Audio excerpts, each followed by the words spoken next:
Hello and welcome to Sundry Sports for Monday. Today, which is the 29th? June 29th. Monday, June 29th. Cowboys Wire brought to you by USA Today. Cowboys News. Sean Lee preps. CeeDee Lamb blocks. Cliff Harris waits. This sounds new, so we'll click on that. Don't remember seeing this before. This is from June 28th, yesterday, okay? In an off-season unlike any other, even the league's old dogs have had to find new tricks when it comes to keeping themselves game-ready while social distancing. Sean Lee isn't just sitting around waiting for the season to start, but Cliff Harris, the hard-hitting Cowboys defender from a bygone era, has no choice but to wait a while longer for his Hall of Fame moment. Also in the news, an undrafted free agent could be the team's next hidden gem. A former top pick could be a difference maker if the Cowboys say the word. A reclamation project could be the club's surprise starter come week 1, and a rookie phenom could be the best blocker on the roster at his position. Plus, the top salary cap hit at every position in the division, and the latest on Ezekiel Elliott's lawsuit. And be sure to scroll all the way down for a comical look at what happens when a Cowboys fan and an Eagles fan search for common ground. That's this edition of News and Notes. Virtual or not, Sean Lee's prep work for Cowboys season never ends. One of the leaders of the Cowboys locker room is finding that he loves the game of football more now than ever. Veteran linebacker Sean Lee explains the challenges of virtual workouts and how he stays ready no matter the situation. Ezekiel Elliott's lawyer, dog attack victim, was trespassing. I read about this yesterday. NASCAR, doubleheader action contact playoff, blah, blah, blah. The results of Pocono. An attorney for the star running back says the pool cleaner, suing for 6 figures after being bitten by Elliott's dogs, did not have permission to be on Elliott's property on the day she was attacked. Which explains why this has never happened to any other pool cleaners from this company that cleans Elliott's pool. Because apparently when they're going to be there cleaning the pool, they're supposed to let him know. You know, they're supposed to get permission and whatever. And she didn't do that, so he didn't know to keep his dogs inside. So the dogs went about doing their job. Cliff Harris's Hall of Fame enshrinement is delayed by COVID-19, but he's determined to make the best of it. The 10-year safety who won 2 Super Bowl rings with Dallas in the 1970s is technically already a Hall of Famer by virtue of the votes he got in January, but Captain Crash, now 76, will have to wait another year to don that gold jacket in Canton. It's like football. It's like life, Harris said. You've got to adjust to the situation and whatever that is and make the best of it. Can North Texas's Ladarius Hamilton be Cowboys' next undrafted free agent find? Ladarius Hamilton has the size and the skill set to be welcomed into the Jim Tomsula rotation on the defensive line. He's primed and ready to be the next big undrafted free agent story in Cowboys history. Interesting. Dallas Cowboys making the case for Jadeveon Clowney, the Landry hat. The top overall pick in 2014's draft has yet to produce a double-digit sack season. But if Dallas were to create the cap room to add him to their existing defense, the Cowboys would have a case for the most talented front 7 in the league. Amari Cooper. Could the Dallas Cowboys have buyer's remorse? Brian Martin goes alternate reality to consider the possibilities if the Cowboys, somehow knowing they would land CeeDee Lamb in the draft, had decided not to extend Cooper's contract just prior. How might the team be using that money instead? Good question. I certainly have buyer's remorse. Even before the draft, when they did extend his contract, I had been thinking that we didn't really much need him. That's my opinion. Mailbag. How well do the receivers block? CeeDee Lamb is clearly a talent at catching the ball, and his return skills are reason to get excited about special teams in 2020. But the feeling inside the team's writers' room is that the Oklahoma rookie may be the best blocking wideout the Cowboys have had in a while. Blocking is good. We've got a good blocking running back. Now a good blocking receiver is cool beans. Which surprise starter could emerge for every NFL team in 2020? Aldon Smith is featured on this list as the Cowboys' representative for emerging stars for the 2020 season. He's already on record saying he feels great and has a good chance to find himself in heavy rotation opposite of star edge rusher DeMarcus Lawrence. The NFC East all-cap team, the most expensive players across all 4 NFC East teams. It's all funny money to some extent, but it's interesting to look at which players in the division earn the most at their respective positions. The Cowboys sport 4 players on offense and 3 on defense that have the biggest 2020 salary cap hits at their spot. We got good players. NFL therapy. Cowboys and Eagles. Which teams should be next? What's up, guys? Hope we're doing well, and welcome to another NFL therapy session. Today we are joined by the Cowboys and the Eagles. I would like to start today's session by actually apologizing to you Cowboys. We did make a mistake in a game a couple of years ago. Dez actually did catch it. I guess better late than never. Oh, is that what you're going to say when Jerry Jones finally addresses Black Lives Matter? Wow, we're just jumping right into it. You mean like Dallas Goedert jumped right into that fist at that bar? Oh, you don't want to talk about that? That was a sucker punch, first of all. How dare you even say anything like that? That's why Zeke has corona. You know what? Maybe Carson Wentz can keep Brandon Brooks company once he gets injured this season. I always knew Cowboys fans were filth. You're just proving we are filth. The irony. You guys booed Santa Claus. Jerry Jones is gonna die soon. Wow. Gosh, come on now. And he's not gonna win another Super Bowl before he dies either. What is wrong with you? Like, seriously. Can we be civil at least? Everyone just needs to take a deep breath in, okay? Can we just get on with this? Well, as you both know, you've been mandated by the NFL to seek NFL therapy following the NFL draft. I still can't believe they got CeeDee Lamb. Do you want to talk about it? Too bad he will never see the playoffs. You mean like Carson Wentz? How many rings does Dak have? Just wondering. How many playoff wins does Carson Wentz have? I'm the one asking questions around here, okay? Y'all traded your best quarterback when you traded Nick Foles. Do you enjoy watching your Super Bowl highlights on VHS? Where do you get the VCR players from? Do you enjoy having one Super Bowl for the remainder of your life? Are the VHSs still good? How does that work? Do you like have to dust the VHS tapes? I remember when y'all could have drafted Justin Jefferson and you drafted Jalen Rigor. Jalen's gonna be just fine. I watched some of his highlight tape. He's gonna be fine. I hope. Guys, I am the one asking the questions around here. Clearly, you guys both have some problems. But today, we are trying to find common ground. Let's start with you. Eagles, what do you have in common with the Cowboys? Oh, we gotta start with me.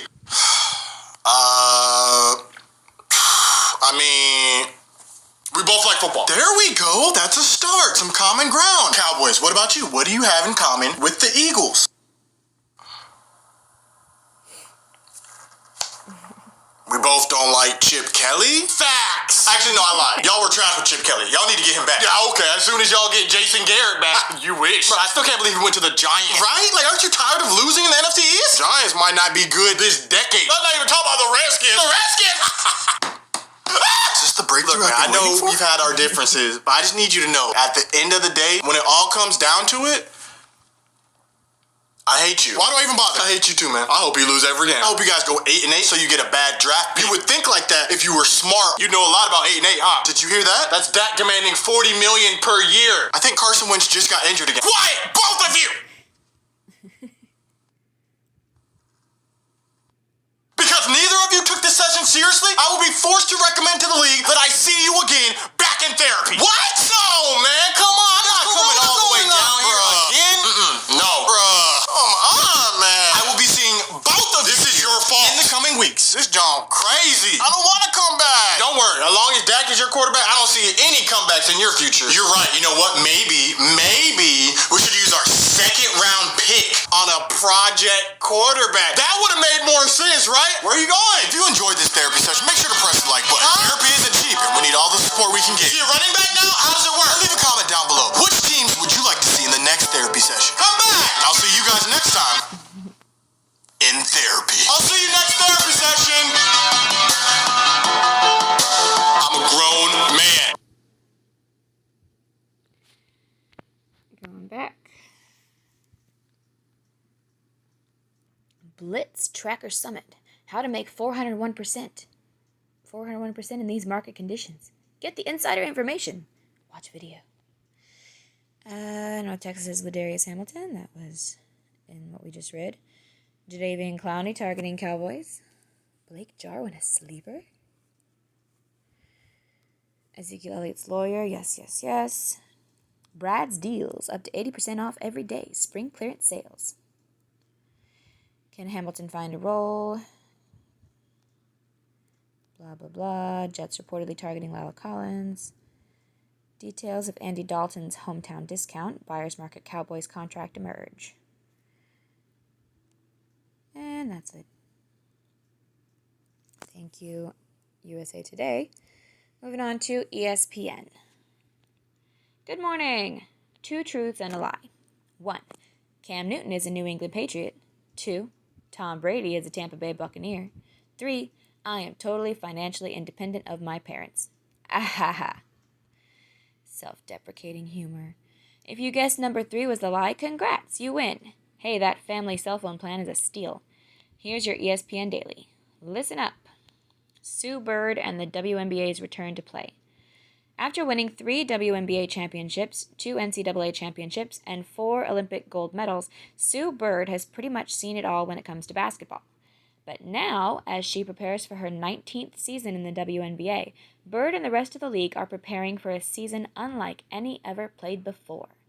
After delaying opening tip-off by more than 2 months, the WNBA is combating the coronavirus panic by playing the 2020 season at a clean site in Bradenton, Florida.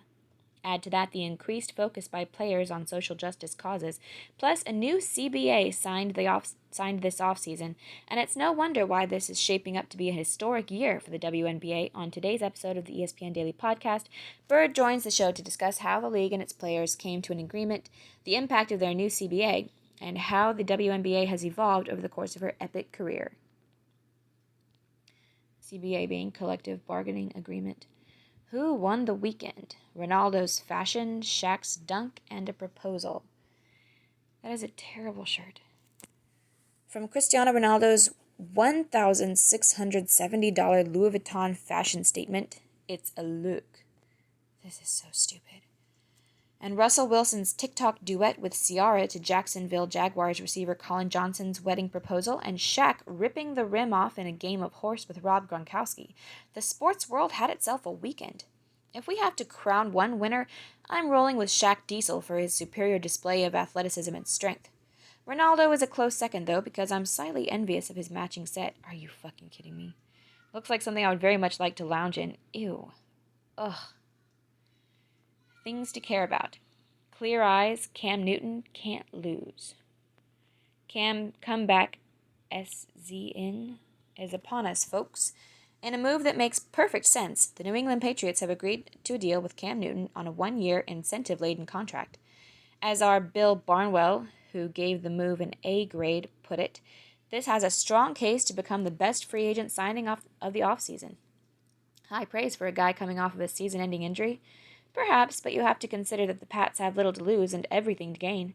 If Newton is healthy and performs at the high level he did when he was named NFL MVP and led the Carolina Panthers to Super Bowl 50, I don't remember what number that was, he could be New England's starting quarterback and put the Patriots back into the conversation as one of the AFC's elite teams. If his previously injured foot doesn't respond well, or his performance and fit in offensive coordinator Josh McDaniel's system don't measure up, there's limited financial pain for the team in quickly moving on. So, with Newton willing to accept what the Patriots have to offer, a low-cost chance to battle with 2019 fourth-round pick Jarrett Stidham and 11-year veteran Brian Hoyer to be Brady's replacement, it adds a stick of dynamite to what was already a compelling situation. According to Barnwell, the chances of a healthy, or at least much healthier, version of Newton showing up for the Patriots this season are much better than some would suggest, and the idea that he hasn't been a valuable quarterback since his 2015 MVP campaign is a product of selective memory. I'll let him explain why he's optimistic. Sutton. You can't tell the good without the bad. Eddie Sutton was the first coach to take 4 different programs to the NCAA tournament. He reached the Final Four 3 times, and he's one of the winningest coaches in Division I history with 806 victories in a career that spanned 37 seasons. The legendary college basketball coach was elected to the Naismith Memorial Basketball Hall of Fame after his 7th nomination less than 2 months prior to his death in May. He was 84 years old. Tonight, 9 p.m. Eastern Time on ESPN, we will air Eddie, a documentary about Sutton's life, which was marked by glorious achievements on the court and struggles beyond it. For all of his success and NCAA recruiting scandal that preceded his resignation at Kentucky and a drunk driving accident in his final week at Oklahoma State lingered in the shadows. Eddie examines those highs and lows, including the ways Sutton's family was touched by the icon's struggles. Sean Sutton, who played for his father at both Kentucky and Oklahoma State and succeeded him as head coach of the Cowboys, said he wanted the producer to be honest in his portrayal and hopes the film offers a full picture of his father's life. Sean recently spoke with ESPN's Myron Metcalf about both the film and his father's life. Things to watch. Stephen A. loves Cam to New England. I really don't give a flying fuck what Stephen A. likes. Stephen A. Smith is continuing to bless our feeds with the content we deserve. Okay. On Sunday, Stephen A. took to social media to express his excitement over the Cam Newton news with the repeated use of one simple phrase. Okay, Cam. I would go into more detail about Stephen A.'s musings on the matter, but that hardly seems necessary when you can just watch the aforementioned premium content yourself. Haskins drops a dime to Judy. Hail to the Haskins. The Washington Redskins quarterback called his shot and then showed off his arm strength by hurling a deep pass right into Denver Broncos rookie Jerry Jeudy's arms during a workout. If only Jeudy was actually one of his receivers. A girl can dream. Overheard. I'm excited as I don't know what right now. Cam Newton after agreeing to a deal with the Patriots. Remember when? On this date in 1991, Kawhi Boardman Leonard was born. The self-proclaimed fun guy and current LA Clippers superstar went on to become one of the very best basketball players on the planet, winning 2 NBA titles and coining the iconic phrase, "What it do, baby?" Both equally important. Okay. Until next time, remember, Tom Brady breaking and entering a stranger's home in Tampa, Jay Cutler using Instagram stories to figure out who is killing his chickens, and Cam Newton taking his talents to New England. Just think of the divine winter coats he's going to break out next season. They'll probably look a shit ton better than Cristiano Ronaldo's outfit. Are far and away the top sports storylines of 2020. I said what I said. This has been your ESPN Daily for Monday, June 29th, 2020. Okay. That's all for today. Thank you and goodbye.